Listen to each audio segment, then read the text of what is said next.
ಮಾಡಿದಾಳೆ. ಅಖಿಲ್ ಮೇಲೆ ಆಸೆ ಇಟ್ಕೊಂಡಿದ್ದಾಳೆ. ಈಗ ಇಲ್ಲ ಅಂದ್ರೆ ಹೇಗೆ?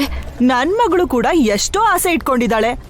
ಅವಳ ಬಾಯಿಗೆ ಮಣ್ಣು ಹಾಕ್ತೀರಾ ಏನೋ? ಶಿವಾನಿಗೆ ಯಾವುದೇ ರೀತಿ ಕೊರತೆ ಆಗದಿರಂಗೆ ನೋಡ್ಕೊಳ್ತಿದ್ದ ಮಯಂತಿ. ನಾವು ಶಿವಾನಿಗೆ ಒಳ್ಳೆ ಸಂಬಂಧ ಕೂಡ ನೋಡಿ ಮದುವೆ ಮಾಡ್ತೀವಿ. ಬೇಕಾಗಿಲ್ಲ ಅಣ್ಣ, ನನ್ ಮಗಳು ಈ ಮನೆ ಸೊಸೆ ಆಗ್ಬೇಕು.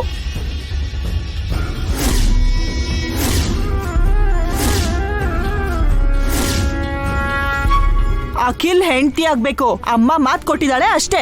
ಹಾಗೆ ಹಠ ಹಿಡಿದು ಮಾತಾಡಿದ್ರೆ ಹೇಗೆ ದಮಯಂತಿ? ಅವಳು ಈ ಮನೆ ಹೆಣ್ಮಗಳು ಕಣೋ, ಅವಳಿಗ ಹಕ್ಕಿದೆ. ಇದೆಲ್ಲ ಅಲ್ಲ ಅದಕ್ಕೆ. ನೀನ್ ಹೇಳು, ಯಾರನ್ನ ನೀನ್ ಸೊಸೆ ಮಾಡ್ಕೋಬೇಕು ಅಂತಿದ್ಯಾ? ಶಿವಾನಿನಾ, ನಂದಿನಿನಾ?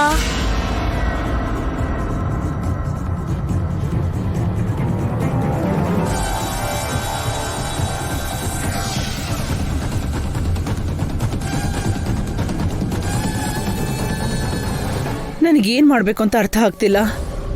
ನಾನು ಶಿವಾನಿ ಅಂತ ಅನ್ಕೊಂಡಿದ್ದೆ, ಅಭಿ ಅವರು ನಂದಿನಿ ಅಂತ ಅನ್ಕೊಂಡಿದ್ರು. ಅವ್ರಿಗೆ ಅವ್ರು ಮಾತು ಕೊಟ್ಟಿದ್ದಾರೆ. ನನಗೇನು ಗೊತ್ತಾಗ್ತಿಲ್ಲ. ನನ್ ಮಗಳೇ ಈ ಮನೆ ಸೊಸೆ ಆಗ್ಬೇಕಮ್ಮ, ಅಷ್ಟೇ. ಆಗ ನೀನ್ ನನಗ್ ಮಾಡಿರೋ ಅನ್ಯಾಯಕ್ಕೆ ಈಗ ನ್ಯಾಯ ಸಿಗುತ್ತೆ. ನಿನಗೇನು ಅನ್ಯಾಯ ಆಗಿದೆ ದಮಯಂತಿ? ಸ್ವಲ್ಪ ವರ್ಷ ಚಿಕ್ಕಮ್ಮನ ಮನೇಲಿದ್ದೆ ಅಷ್ಟೇ ತಾನೆ.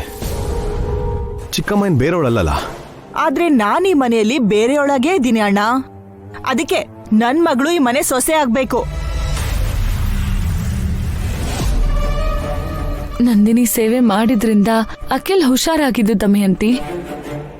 ಆದ್ರೆ ಅದೇ ಕಾರಣಕ್ಕೆ ಅವಳಿಗೆ ಬಂದಿದ್ದ ಸಂಬಂಧ ತಪ್ಪೋಯ್ತು. ನಂದಿನಿ ಮೇಲೆ ಆರೋಪ ಬಂತು. ಅವಳಿಗೆ ಹೆಂಗ್ ಮದ್ವೆ ಆಗುತ್ತೆ? ಅದಕ್ಕೆ ನನ್ ಮಗಳಿಗೆ ಅನ್ಯಾಯ ಮಾಡ್ತೀರಾ? ಅವನಿಗೆ ನರ್ಸ್ ತರ ಸೇವೆ ಮಾಡಿದಾಳೆ ಹೊರತು ಅಖಿಲ್ಗೆ ಆಗೋ ಹೆಂಡತಿ ತರ ಏನ್ ಸೇವೆ ಮಾಡಿಲ್ವಲ್ಲ. ಒಂದ್ ನಿಮಿಷ ಸುಮ್ಮನಿರ್ತೀಯ ದಮಯಂತಿ. ನಾವ್ಯಾರೂ ಅಲ್ಲ. ಈ ಸಮಸ್ಯೆನ ಬಗೆಹರಿಸಬೇಕಾಗಿರೋದು ಅಖಿಲ್. ಅಖಿಲ್, ನೀನ್ ಹೇಳಪ್ಪ, ಇವರಿಬ್ರಲ್ಲಿ ನೀನ್ ಯಾರನ್ನ ಮದ್ವೆ ಆಗ್ತೀಯಾ? ನಂದಿನಿನಾ, ಶಿವಾನಿನಾ?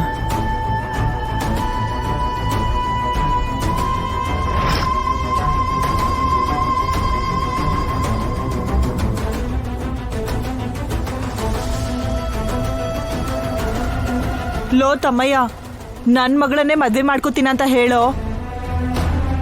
ನೀನಂದ್ರೆ ಅವಳಿಗೆ ಹುಚ್ಚು ಕಣೋ. ನಿನ್ನನ್ ಮದ್ವೆ ಮಾಡ್ಕೊಳ್ಳಿಲ್ಲ ಅಂದ್ರೆ ಅವಳು ಬದುಕೋದಿಲ್ಲ. ಅವಳನ್ನೇ ಮದ್ವೆ ಮಾಡ್ಕೋತೀನಿ ಅಂತ ಹೇಳೋ.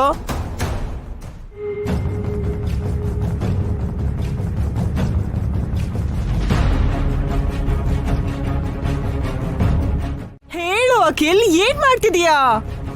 ನಿನ್ ಸೋದರ ಸೊಸೆನೆ ಮದ್ವೆ ಮಾಡ್ಕೋತೀನಿ ಅಂತ ಹೇಳು.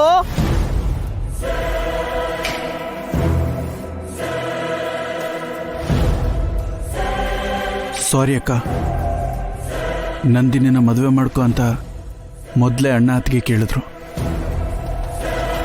ನಾನು ಆಯಿತು ಅಂದೆ. ಈಗ ಇಲ್ಲ ಅನ್ನಕ್ಕಾಗಲ್ಲ.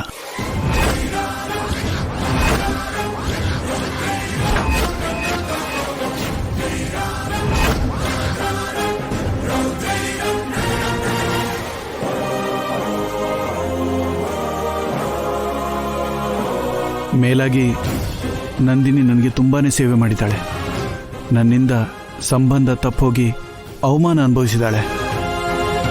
ನಾನು ಅವಳನ್ನ ಮಾಡ್ಕೊಳ್ಳೋದೇ ನ್ಯಾಯ.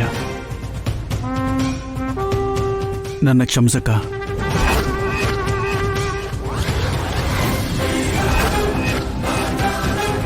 ನಿನಗೂ ಸಾರಿನಮ್ಮ.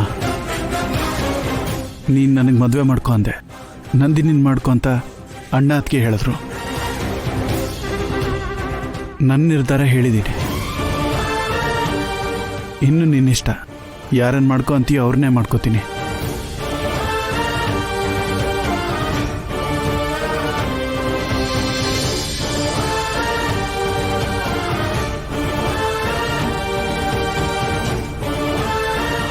ನಂಗೂ ನನ್ ಮಗಳಿಗೂ ಆಸೆ ಹುಡ್ಸಿ ಈಗ ಹಿಂಗ್ ಮಾಡ್ತೀರಾ?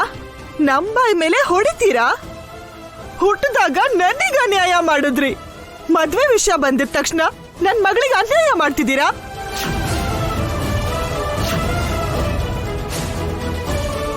ಎಲ್ಲ ಈ ವಸುವಿಂದಾನೆ. ನನಗ ಅಮ್ಮ ಕೊಟ್ಟಿದ್ ಮಾತನ್ನ ಇಲ್ಲ ಅಂತಂದು ಈ ನಂದಿನಿನ ಕರ್ಕೊಂಡ್ ಬಂದ್ ಕೂರ್ಸಿದಾಳೆ. ಅಖಿಲ್ ಮನಸ್ ಬದಲಾಯಿಸಿ ಅವಳು ಮಾತ್ ಕೇಳೋ ಹಾಗೆ ಮಾಡಿದಾಳೆ. ಎಲ್ಲ ಇವಳೇ ಮಾಡಿದ್ದು.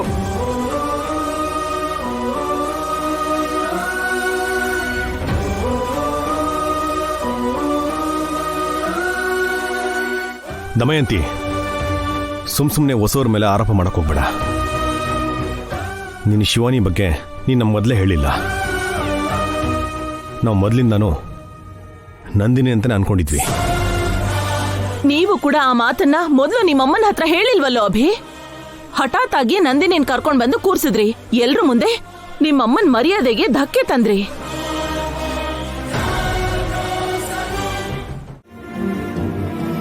ಶಿವಾನಿ ಓದು ಪೂರ್ತಿ ಆದ್ಮೇಲೆ ಒಂದ್ ಒಳ್ಳೆ ಹುಡ್ಗನ್ ನೋಡಿ ನಾವೇ ಮದ್ವೆ ಮಾಡ್ತೀವಿ. ಈ ವಿಷಯನ ಹೇಳಿ ಅತ್ತೆನ ಒಪ್ಸೋಣ.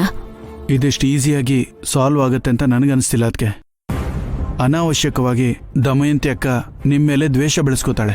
ಮನೆಯಲ್ಲಿ ದಿನ ಜಗಳ ಆಗುತ್ತೆ. ಹೌದು ಅಭಿ, ನಾವು ಹಾಗೆ ಮಾಡಿದ್ರೆ ದಮಯಂತಿ ಅಷ್ಟು ಸುಲಭವಾಗಿ ಬಿಟ್ಕೊಡಲ್ಲ. ಅದ್ರಲ್ಲೂ ವಸುನ ಟಾರ್ಗೆಟ್ ಮಾಡಿ ಹಾಗೆ ಸಾಧಿಸ್ತಾಳೆ. ಪರವಾಗಿಲ್ಲ ಅಕ್ಕ, ನನಗೇನಿದು ಹೊಸ್ದಲ್ವಲ್ಲ. ಸ್ವಲ್ಪ ದಿನ ಆದ್ಮೇಲೆ ದಮಯಂತಿ ಅರ್ಥ ಮಾಡ್ಕೋತಾಳೆ.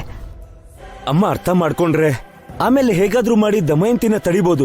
ಶಿವಾನಿಗೆ ಹೇಳಿ ಅರ್ಥ ಮಾಡಿಸ್ಬೋದು. ಅಮ್ಮನಿಗೆ ನಾನು ಹೇಳ್ತೀನಣ್ಣ, ನೀವ್ಯಾರು ಹೊರೆಯಕ್ಕೆ ಹೋಗ್ಬಿಡಿ. ನಾನು ಹೇಳಿದ್ರೆ ಅಮ್ಮ ಕೇಳ್ತಾಳೆ, ಅರ್ಥ ಮಾಡ್ಕೊಳ್ತಾಳೆ. ನಂದಿನಿ ಅಂತಾನೆ ಫಿಕ್ಸ್ ಆಗಿ